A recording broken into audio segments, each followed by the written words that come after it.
राजीव गांधी जी ने स्टेटमेंट दिया था बैलेट पेपर के विरोध में। राजीव गांधी जी ने कहा था कि ये 86 सीट बीजेपी को कैसे आ गई, और वो कथन में राजीव गांधी जी का स्टेटमेंट पढ़ देता हूं। सच क्या है? बीजेपी के पिछले पार्लियामेंट में लोकसभा में 86 सीटें आई थी। उनकी 86 सीटें जीतने की ताकत आज तक नहीं बनी। उनका वोट 8% से बढ़कर मुश्किल से 12% हो गई। 8 से बढ़कर 12% होने से उन्हें 86 सीटें मिल गई। यह तो हिसाब जुड़ता नहीं है, पल्ले पड़ता नहीं है। इस हिसाब से तो कांग्रेस को 500 के 500 सीट जीतनी चाहिए। कुछ गड़बड़ है। गड़बड़ तो यह है ही। बताइए, उस समय तो बैलेट पेपर में चुनाव हुए थे तो वो गड़बड़ बता रहे थे बैलेट पेपर को, and he was advocating that ballot paper system should be done away with. पिताजी बोले बैलेट पेपर खराब, बेटे जी बोले ईवीएम खराब। वाह, मतलब राजशाही वापस ले आए और उसके बाद बस मुकुट पहना दे इनको बस।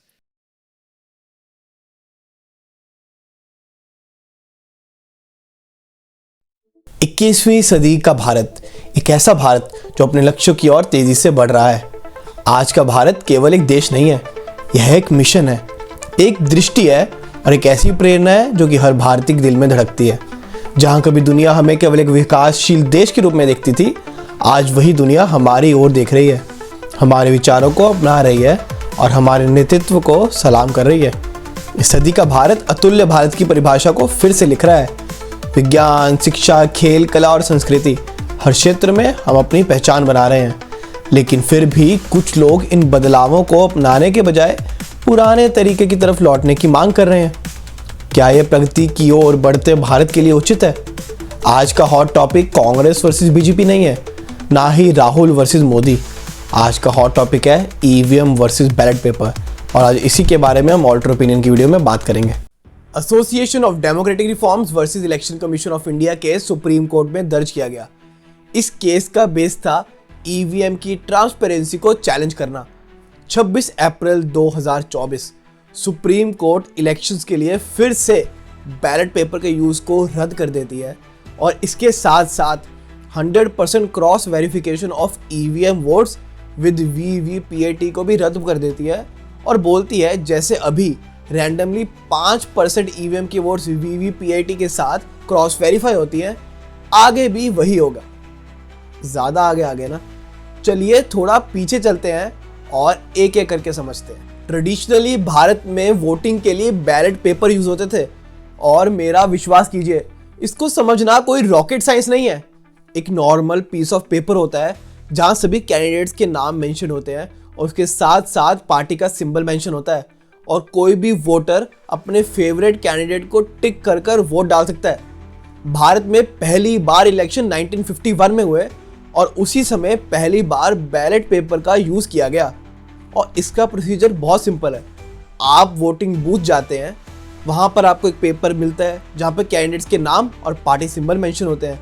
आप अपने फेवरेट कैंडिडेट को वोट डालते हैं टिक लगाकर, उसे फोल्ड कर कर बैलेट बॉक्स में डाल दिया जाता है। उस बैलेट बॉक्स को काउंटिंग लोकेशन पे लेके जाते हैं जहां एक एक करके सभी वोट्स को मैनुअली काउंट किया जाता है। मगर फिर हम बैलेट पेपर से ईवीएम में स्विच क्यों हुए? इसके 3-4 कारण हैं। नंबर 1, फ्रॉड और टेम्परिंग। बॉक्सेस में फॉल्स या फेक वोट डालकर रिजल्ट्स के साथ छेड़खानी हो सकती है। Number 2, time consuming. एक एक वोट को मैनुअली काउंट करना एक बहुत ही लंबा प्रोसीजर है जिससे रिजल्ट्स आने में भी देरी होगी। नंबर 3, जितना ज़्यादा ह्यूमन इंटरवेंशन बढ़ेगा, क्योंकि हम मैनुअली कैलकुलेट करेंगे, उतना ही ज़्यादा ह्यूमन एरर्स होने के ज़्यादा चांस है।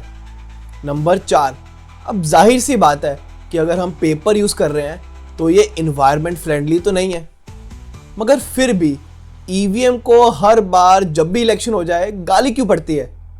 इसको जानने की 2 संभावनाएं हैं। नंबर 1, या तो मैं उन लोगों को पकड़ के लेके आऊं जो कि ईवीएम को गाली देते हैं, जो कि मेरे बस की बात नहीं है। या नंबर 2, हम ईवीएम को इतनी अच्छी तरीके से समझ लें ताकि हम ईवीएम के पीछे का रहस्य, जो कि सिर्फ चुनिंदा लोगों को पता है, वो समझ पाए। इलेक्ट्रॉनिक वोटिंग मशीन ईवीएम पहली बार भारत में 1982 में केरला में यूज हुई, कुछ लिमिटेड पोल्स के लिए और वो भी बाय इलेक्शन के लिए। 2004 में पूरे भारत में अक्रॉस 543 पार्लियामेंट्री सीट्स ईवीएम को यूज किया गया।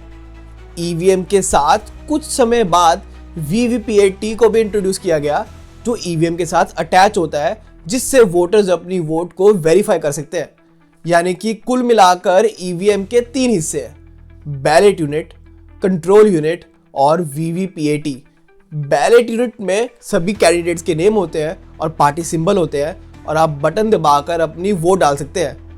कंट्रोल यूनिट पोलिंग ऑफिसर के पास होता है और जब भी आप बटन दबाते हैं तो कंट्रोल यूनिट वीवीपीएटी को एक सिग्नल भेजता है और वीवीपीएटी में एक बॉक्स अटैच होता है जहां पर एक स्लिप आती है और वोटर जहां उन्होंने वोट डाली है उसको वेरीफाई कर सकता है। फिर इसके बाद वीवीपीएटी का सेंसर कंट्रोल यूनिट को कॉन्फर्मेशन भेजता है और वो वोट रिकॉर्ड हो जाती है। आज के हिसाब से 2 कंपनीज हैं, इलेक्ट्रॉनिक्स कॉर्पोरेशन ऑफ इंडिया और भारत इलेक्ट्रॉनिक्स लिमिटेड, जो कि ईवीएम की मैन्युफैक्चरिंग करती है और ईसीआई को देती है, ताकि वोट्स के साथ कोई छिड़कानी ना हो सके। जो ईवीएम में सॉफ्टवेयर यूज होता है उसे इंक्रिप्ट कर की हैश किया जाता है। हैशिंग एक ब्लॉकचेन का मैकेनिज्म है to record and secure data safely. उसके बाद 2 स्टेज ऑफ रैंडमाइजेशन होती है ताकि कोई बायस ना रहे। सभी पॉलिटिकल पार्टीज और कैंडिडेट्स को मशीन्स की लिस्ट मिलती है और सबको एक एक सीरियल नंबर असाइन किया जाता है और ये सीरियल नंबर रैंडमली असाइन होता है। यानी कि ना तो मैन्युफैक्चरर, ना ही किसी पॉलिटिकल पार्टी, ना ही किसी कैंडिडेट को पता होता है कि कौन सी कॉन्स्टिट्यूएंसी में कौन सी मशीन जाएगी। इतने कॉम्प्लेक्स सॉफ्टवेयर हैं, इतने कॉम्प्लेक्स नाम है, फिर भी कुछ लोगों को पर्चियों से खेलना है।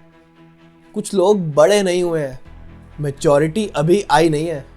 छोड़ो, ईवीएम के फायदे क्या हैं वो डिस्कस कर लेते हैं। Number 1, accuracy. ईवीएम से ह्यूमन एरर की पॉसिबिलिटी कम हो जाती है और एक्यूरेसी बढ़ जाती है। पर वो कैसे? जैसे कि डबल काउंटिंग होने से बच सकते हैं, मिस काउंटिंग यानी कि किसी की वोट गिने ही नहीं गई, इनवैलिड काउंटिंग यानी कि टिक लगाते हुए किसी ने 2 लोगों के बीच में टिक लगा दिया, तो इन सब चीज़ों से परहेज हो सकता है। Number 2, faster counting and faster results. अब जाहिर सी बात है, ईवीएम क्योंकि एक डिजिटल कंप्यूटर की तरह है, तो वोट्स को जल्दी गिना जा सकता है और रिजल्ट्स जल्दी आ सकते हैं। इसके साथ साथ ईवीएम ज़्यादा सिक्योर क्यों है? क्योंकि इसमें ऐसे सॉफ्टवेयर हैं जिसमें इंक्रिप्शन यूज़ होता है और फ्रॉड डिटेक्शन मैकेनिज्म भी है, ताकि अगर फ्रॉड हो भी तो पता लग जाए, जिस कारण ये बैलेट पेपर से ज़्यादा सेव है। क्योंकि बैलेट पेपर में क्या है, आप बैलेट बॉक्सेस में इंक गिरा दो, आप कोई वोट काउंट ही मत करो, या फेक वोट्स को बैलेट पेपर्स में डाल दो, या आप किसी वोट को 2 बार काउंट कर लो। ये सब कुछ बैलेट पेपर्स में हो सकता है। हाँ, ज़्यादा बोल दिया ना, क्या करें। ये लोग एक तो हर बात के लिए सुप्रीम कोर्ट पहुंच जाते हैं। अब सुप्रीम कोर्ट क्या कह रहा है, चलो वो भी देख ही लेते हैं। भूले भटकों को सुप्रीम कोर्ट सही रास्ते पर ले ही आती है और इस बार भी वही हुआ। सुप्रीम कोर्ट ने उस पिटीशन को रद्द कर दिया जिसमें कुछ लोगों ने ईवीएम को चैलेंज किया था, ये बोलते हुए कि ईवीएम के खिलाफ उनके पास कुछ सफिशिएंट एविडेंस नहीं है और वीवीपीएटी के इंट्रोड्यूस होने के बाद तो ये सिस्टम और भी सिक्योर हो चुका है। फिर 2019 में एक और पिटीशन डाली गई जिसमें 50% तक की ईवीएम वोट्स को वीवीपीएटी के साथ क्रॉस वेरीफाई करने के लिए कहा गया। सुप्रीम कोर्ट ने यह भी रद्द कर दिया, ये बोलते हुए क्योंकि पहले सिर्फ 1% रैंडम वोट्स को वीवीपीएटी स्लिप के साथ क्रॉस वेरीफाई किया जाता था, अब सुप्रीम कोर्ट ने उसे बढ़ाकर 5% तक कर दिया, मगर 50% की डिमांड को रद्द कर दिया। इसके साथ साथ सुप्रीम कोर्ट ने यह भी कहा कि ईवीएम पूरी सिक्योर्ड है क्योंकि उसमें इंक्रिप्शन है, हैश का यूज़ होता है और इसके साथ साथ इसमें UADM है, अनऑथराइज्ड एक्सेस डिटेक्ट मैकेनिज्म। यानी कि अगर कोई ईवीएम के साथ छेड़खानी करेगा तो परमानेंटली ईवीएम डिसेबल हो जाएगी। और सिक्योरिटी मेजर्स को हाईलाइट करते हुए कोर्ट ने यह भी बोला कि जो प्रोग्राम ईवीएम में इंस्टॉल्ड है वो सिक्योरली हैश्ड है and it is burned into one time programmable micro controller chip during manufacturing, जिससे टैंपरिंग की कोई भी पॉसिबिलिटी ही नहीं है। इसके साथ साथ ईवीएम के तीनों unit, ballot unit, control unit और वीवीपीएटी में माइक्रो कंट्रोलर्स इंस्टॉल्ड है।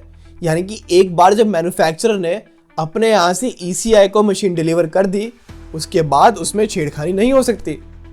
चलिए एक ऑल्टर ओपिनियन एक्सप्लोर करते हैं।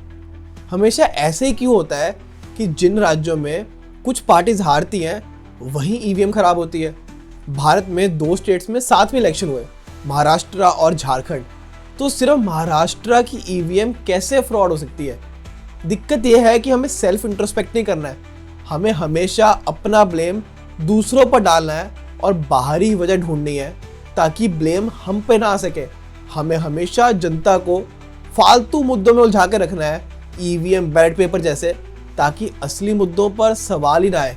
और भारत में तो कितना आसान है, कुछ भी मुद्दा उठा लो, फिर केस डाल दो और फिर देखी जाएगी। क्या आपने कभी सोचा है कि जब हम किसी फिल्म में हीरो को मुश्किलों से लड़ते हुए जीते देखते हैं तो हमें कैसा लगता है? असल जिंदगी में जैसे ही हालात मुश्किल हो जाते हैं, हम हीरो बनने के बजाय दूसरों पर उंगली उठाने लगते हैं। जब तक सब कुछ हमारे मुताबिक चलता है तब तक हम कहते हैं मैंने किया, लेकिन जब हालात हमारे खिलाफ हो जाते हैं तो हम कहते हैं सिस्टम खराब है, ये मशीन धोखा दे रही है या किस्मत खराब है। क्योंकि ये आसान है दूसरों को दोष देना, बहाने बनाना, लेकिन असली जीत उनकी होती है जो हार को सामना करते हैं, उससे सबक लेते हैं और अगली बार खुद को बेहतर बनाकर मैदान में उतरते हैं। याद रखिए, अगर हम हार की जिम्मेवारी नहीं लेंगे तो जीत का श्रेय लेने का भी हमें कोई हक नहीं है। हमारे देश में जब बदलाव आता है तो लोग डरते हैं। अगर चुनाव हार जाएं तो कहते हैं बैलेट पेपर लाओ, अगर प्रतियोगिता में पीछे रह जाएं तो कहते हैं सिस्टम ने धोखा दिया। लेकिन सच्चाई ये है कि समय किसी का इंतजार नहीं करता, जो आगे बढ़ता है वही जीतता है।